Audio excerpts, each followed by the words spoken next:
안에서 사랑하는 성도 여러분, 이동문 목사의 성경의 세계 시간입니다.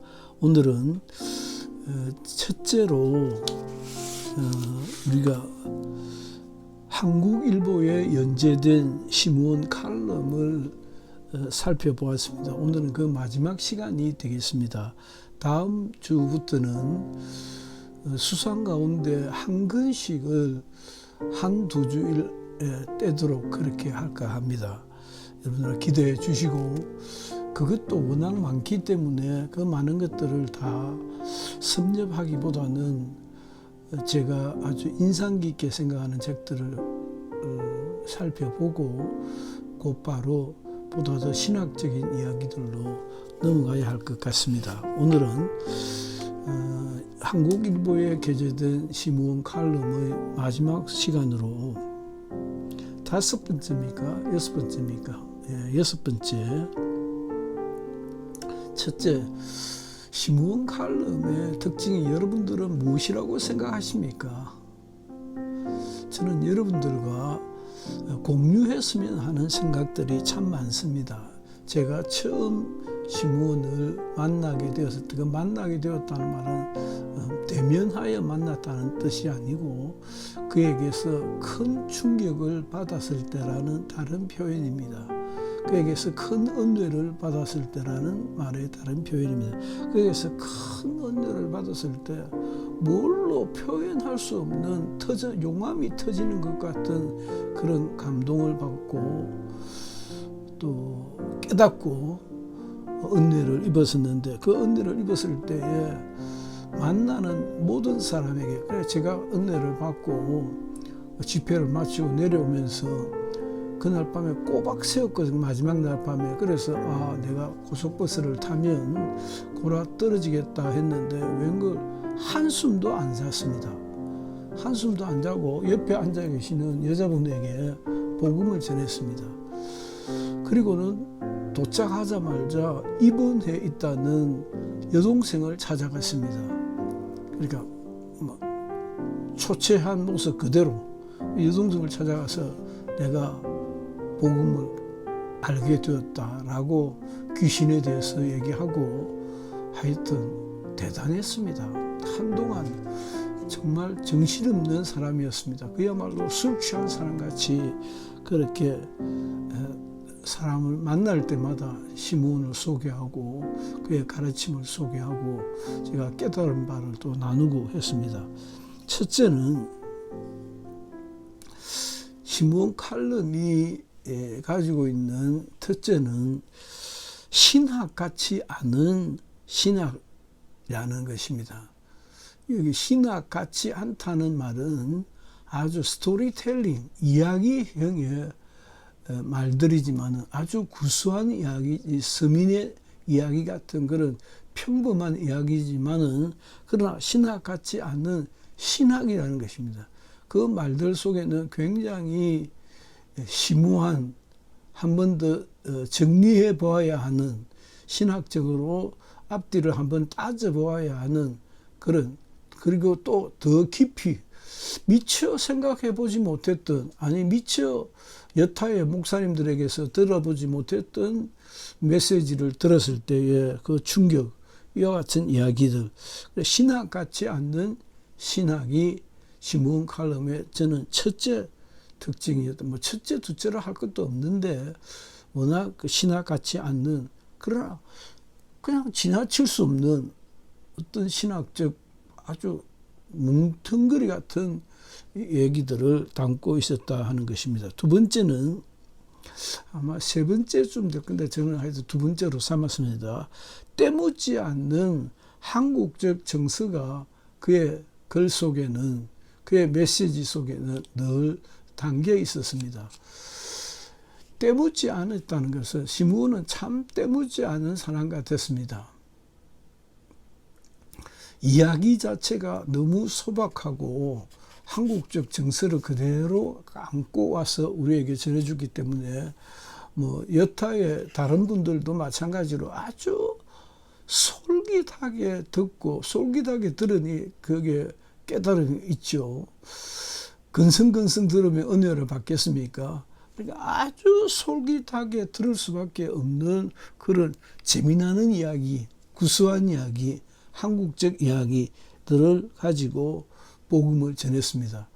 아마도 시몬께서 계속해서 칼럼을 쓰시고 책을 쓰시는 중요한 이유 중에 하나는 당신은 이를 복음을 전하는 도구로 삼는다라고 늘 그렇게 천명하셨는데, 그런 천명하신 그 속뜻이 바로 이거 같은 것이지 않는가. 때묻지 않는 한국적 정서를 가지고 그는 불신자들과 접촉하고 또 성도들을 접촉하고 그리고 끌어올렸지 않는가라고 하는 생각이 아주 강력하게 들었습니다. 왜냐하면 제가 처음 만났을 때만 해도 저는 아주 열심적인 청년이었습니다. 신학생이었습니다. 그리고 책을 엄청 많이 읽었던 학생이기도 했습니다. 그렇기 때문에 그런 어떤 베이스가 되어져 있기 때문에 때묻지 않는 한국적 정서에 접촉했을 때 받았던 은혜가 남다르지 않았겠는가라고 생각을 합니다. 세 번째는 그의 이야기는, 그의 설교는, 그의 글들은 가슴을 파고드는 그러나 주변의 이야기들의 담겨 있었습니다. 그러니까 내팽개칠 수 없는 우리 삶의 언저리에서 일어나고 있는 일들을 가지고 복음을 전하는 도구로 삼았다는 것이죠. 그 제목에서도 여슬이 느껴질 수 있습니다. 오는 정 가는 정, 폭행, 양심, 6.25, 한국 기독교, 이러쿵 저러쿵, 교회 입문, 예수쟁이, 이게 타이틀입니다. 이와 같은 아주 쉬운 제목만 보고도 한번 봤으면 하는 생각이 들 정도로 그렇게 우리의 가슴을 파고드는, 놓치고 살았던 것들을 한 번 더 되새겨봄직한 이야기들을 그런 담고 있었습니다. 이와 같은 것들을 그냥 흘러보내지 않고 복음을 전할 수 있는 중요한 도구로 삼았다는 것이 다른 분들과 다르지 않겠습니까? 우리들 중에 대부분은, 저는 그렇게 대부분이라고 표현합니다만, 대부분은 억지로 그 지어낸 이야기를 가지고 설교를 합니다. 저도 한동안 그랬습니다. 제가 은혜를 받고요, 저에게 큰 도움을 주었던, 아주 큰 도움을 많이 주었던 그 베레아 원조격의 어떤 목사님이 계셨는데, 그 목사님이 얼마나 저랑 이제 가깝게 지냈던지 저에게 뭐 엄청난 자료들을 주셨는데, 부산에 한번 놀러 왔습니다. 저를 만나러 오셨지요. 저를 만나러 오셨을 때 제가 집으로 가는 그 차 안에서 이런 질문을 했습니다. 목사님, 설교 어떻게 합니까? 그 목사님도 제가 공부를 많이 한 것을 알고 있거든요. 그래서 그 목사님은 제가 공부를 많이 한 것에 대해서 굉장히 부러워하고, 저는 그 목사님이 성경을 알고 있다는 사실에 그렇게 부러워했습니다. 그런데 얼마나 우스꽝스러운 질문입니까? 목사님, 설교를 어떻게 합니까? 지금 생각이 웃었습니다. 그러니까 그 목사님 대답이 예수만, 간단하게 예수만 전해라 하더라고. 이야, 참. 저도 순진하지요. 예수만 전해라는 그 말씀이 정말 마음에 딱 박혀서 그 이후로 아마 10년 동안은 모든 설교에서 예수만 전한다 하는 자세로 주일 설교든 주일 오후 설교든 수요일 설교든 그렇게 했던 것 같습니다. 그리고는 조금 변화를 주기 시작했죠. 정말 예수만 전하겠다는 그런 마음으로, 예수만 전하겠다는 그런 마음으로 우리 주변의 일들을 다 보게 되는 거죠. 예수 전하는 전도자의 시각으로 주변의 사건들을 다 보니까 다 그렇게 보이더라고요. 진짜 다 그렇게 보이더라고요. 그거 참 신기하죠. 진짜 다 그렇게 보이더라고요. 귀신에 대해서도 마찬가지입니다. 귀신이라는 이 이 선글라스를 끄기 시작하니까 모든 것을 귀신이 있고 없고 귀신을 쫓고 안 쫓고 라는 시각으로 볼 수 있더라, 보여지더라고. 참 신기하죠. 그와 마찬가지로 우리의 심금을 울리는 주변에 많은 사소한 이야기들이 있는데 복음을 전하는 귀한 도구들이 되었다라는 얘기입니다. 자, 그 다음은 조금 심각한 얘기인데, 그는 이 쉬운 이야기, 단순한 이야기, 재미나는 이야기, 흥미로운 이야기, 우리 주변의 이야기를 가지고 다 털어놓지 못한 하나님의 비밀을 안고 가신 분이 아닌가라고 생각합니다. 최대한 정말 임종하시기 직전까지 글을 쓰시고 말씀을 하시고 또 특강을 그렇게 인도를 하셨는데, 그럼에도 불구하고 그는 정말 세인이 다 알지 못하는, 세인이 다 이해하지 못하는 하나님의 비밀을 나름 간직하고 계신 분이 아니었던가. 얼마나, 그러니까 베레아 초기만 해도 참 탁월하죠. 얼마든지 굉장하게 포장을 해서 내어놓을 수 있는 이야기들을 그는 10년, 20년 그렇게 기다렸지 않습니까? 그런 인내가 보통 사람에게 잘 나타날까요? 저는 쉽지 않을 것이라 생각합니다. 저에게는 정말 가능하지 않는 얘기라 생각합니다. 아무리 참고 또 절제하고 해도 부지불식간에 툭툭 나오기 마련인데, 그는 끝내 숨겨놨다가 하나님의 비밀 1, 2, 3라고 하는 식으로 비밀을 하나씩 이렇게 공개할 수가 있었습니다.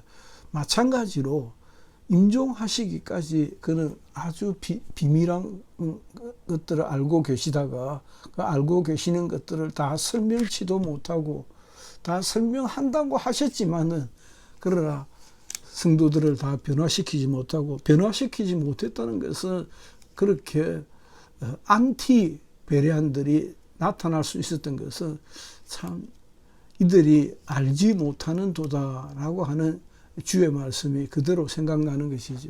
아무리 저도 평생 설교하고 살았지 않습니까? 저는 대학 2학년 때부터 교회에서 어린이들 설교를 시켰는데, 뭐 그렇게 또 시키니까 한 거죠. 하고 싶어서 했기보다는 열심히 잘 했는데 얼마나 많은 이야기들을 했겠습니까?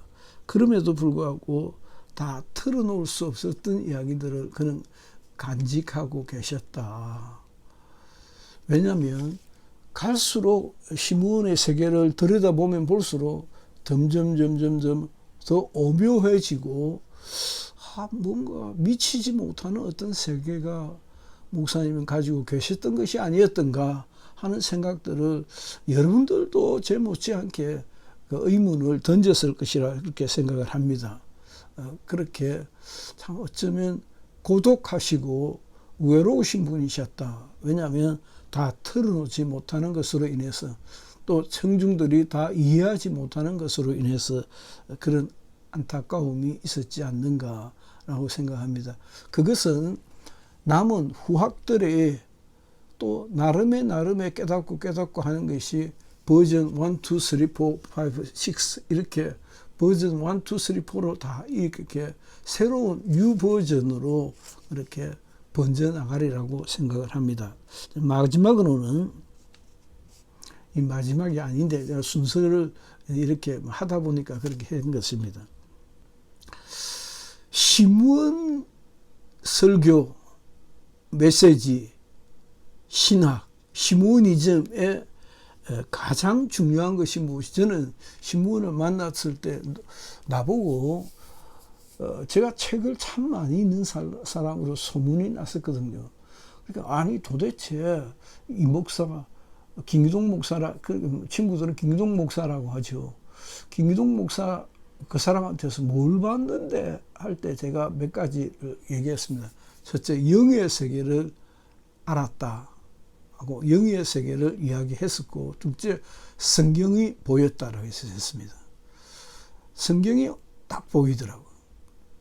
그리고 내 평생에라고 했어요. 신앙은 내 평생에 간직하고 가야 되는 것이다 라고 그렇게 세 가지를 나눠서 설명했는데, 시므온께는 성경 이해에 정말 탁월하고도 탁월한 깊이와 넓이와 폭이 있었다.